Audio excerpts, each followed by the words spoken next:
विविध शहरातल्या टॉप 9 बातम्यांचा आढावा घेऊया।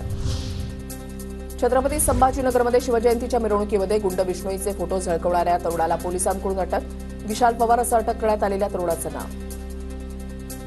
पुण्याच्या भोरमधील रस्त्याच्या कामाला आमदार शंकर मांडेकरांकडून आढावा। महामार्ग विभागाच्या अधिकाऱ्यांसोबत शंकर मांडेकरांची बैठक। रस्त्याचं काम तातडीनं पूर्ण करण्याचे निर्देश।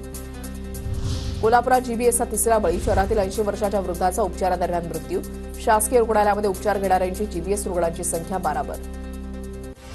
नाशकात बदललेल्या वातावरणामुळे रुग्णसंख्येमध्ये वाढ। फेब्रुवारी महिन्याच्या अखेरपर्यंत तापमानामध्ये आणखी वाढ होण्याची शक्यता। हवामान खात्याचा अंदाज। रब्बी हंगामामध्ये टोमॅटोची सरासरीपेक्षा जास्त लागवड। टोमॅटोला प्रति किलो 5 रुपये भाव। शेतकऱ्यांचा उत्पादन खर्चही निघत नसल्यामुळे शेतकरी हवालदिल। फुटपाथवरील होर्डिंग प्रकरणी हायकोर्टानं नागपूर महानगरपालिकेला फटकारलं। सिटीझन फोरम फॉर इक्वॅलिटी संस्थेकडून जनहित याचिका दाखल।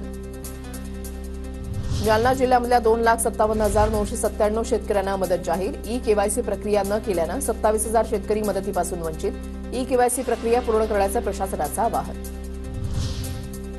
नांदेड जिल्ह्यामध्ये जमावबंदी आणि शस्त्रबंदीचे आदेश लागू। सभा मोर्चा मिरवणूक काढण्यास बंधनं।